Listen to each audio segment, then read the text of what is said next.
La guerre en Ukraine au cœur des discussions à la conférence de Munich sur la sécurité. Un an après le discours virulent du vice-président J.D. Vance contre le vieux continent, Marco Rubio, le secrétaire d'État américain, défend les liens entre les États-Unis et l'Europe. Écoutez-le.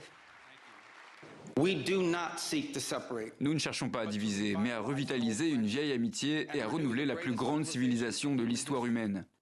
Ce que nous voulons, c'est une alliance revigorée qui reconnaisse que ce qui a affligé nos sociétés n'est pas seulement un ensemble de mauvaises politiques, mais un malaise lié au désespoir et à la complaisance.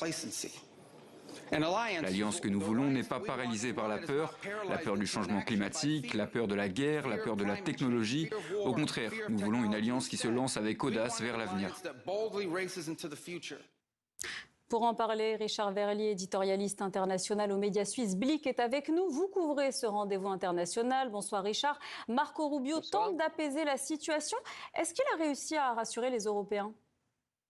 Mais vous connaissez cette expression, good cop, bad cop, le gentil flic et le méchant flic. Eh bien, l'année dernière, ici même à Munich, on avait eu le méchant flic, c'était le vice-président J.D. Vance qui avait plus que sermonné les Européens. Il leur avait dit qu'ils étaient en train d'abandonner leurs valeurs, et cela en pleine campagne électorale allemande. Eh bien, cette fois, Marco Rubio a choisi une toute autre posture. Il s'est fait le défenseur de l'hémisphère occidental, un hémisphère, dit-il, où les États-Unis et les Européens doivent être côte à côte, mais bien évidemment sous le leadership, et on pourrait même le dire, aux ordres de Washington.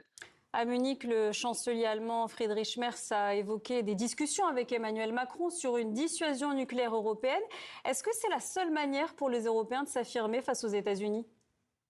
En tout cas, c'est extrêmement symbolique. Vous savez, jusque-là, on parlait du nucléaire, mais dans des coulisses ou dans des forums spécialisés, les Allemands avaient commencé à réfléchir à l'idée peut-être un jour de financer une partie de la dissuasion française. Emmanuel Macron avait ouvert la porte. Et bien là, maintenant, c'est sur la table des discussions à Munich, non seulement de la part du chancelier allemand qui l'a évoqué, mais également, et c'est plus surprenant et nouveau, de la part du Premier ministre britannique Keir Starmer, le Royaume-Uni étant la seconde puissance nucléaire en Europe avec la France. Alors là, la question qui se pose, c'est est-ce qu'on va vers une dissuasion nucléaire européenne autonome des États-Unis? Bien évidemment, ce n'est pas du tout ce que veut Washington, et d'ailleurs, le secrétaire général de l'OTAN, Mark Rutte, a tout de suite fait savoir qu'il n'était pas question de remettre en cause le parapluie nucléaire américain, parce que bien évidemment, c'est un levier de taille, c'est même le plus important des leviers dont disposent les États-Unis sur la sécurité de l'Europe.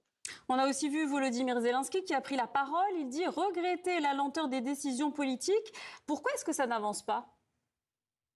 Écoutez, en réalité, c'est en train quand même d'avancer. Le problème, c'est que personne ici ne s'est risqué à donner les contours des négociations qui ont déjà eu lieu à 2 reprises à Abu Dhabi et qui auront lieu la semaine prochaine à Genève entre Ukrainiens et Russes, arbitrés par les États-Unis. Ce que Volodymyr Zelensky a déploré, c'est qu'au fond, on ne lui donne pas jusque-là les moyens de véritablement non seulement résister, mais peut-être reprendre l'offensive. Autrement dit, son discours, c'était un peu un discours non pas de renoncement, ça reste un discours de résistance, mais il a compris, Zelensky, qu'à un moment donné, sur la question territoriale et notamment sur Donetsk, sur le Donbass, il lui faudrait peut-être céder. Et d'ailleurs, c'est très symbolique.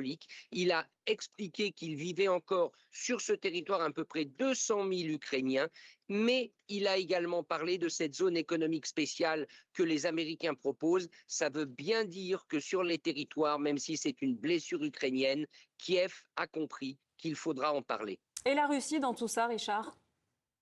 Bien écoutez, la Russie, on pourrait penser que c'est la grande perdante. Elle n'est pas ici représentée à Munich. Et même Marco Rubio, le chef de la diplomatie américaine, a dit qu'il n'était pas sûr que la Russie veuille vraiment la fin de la guerre. Alors que vous savez, d'habitude, Donald Trump dit le contraire. Il dit faire confiance à Vladimir Poutine. Cela dit, encore une fois, attention, il y a les paroles, on va dire, sympathiques. C'est la câlinothérapie de Marco Rubio à l'égard des Européens. Mais celui qui décide à la fin, c'est Donald Trump avec son émissaire spécial Jared Kushner, son gendre, et également avec Steve Witkoff. Donc la difficulté, c'est qu'aujourd'hui à Munich, nous avions l'autre interlocuteur, Marco Rubio, le ministre des Affaires étrangères, mais ce n'est pas lui qui tient les clés de la Maison-Blanche. Merci beaucoup Richard Verlier en direct de Munich. Je rappelle le titre, votre dernier livre, Cette Amérique qui nous déteste.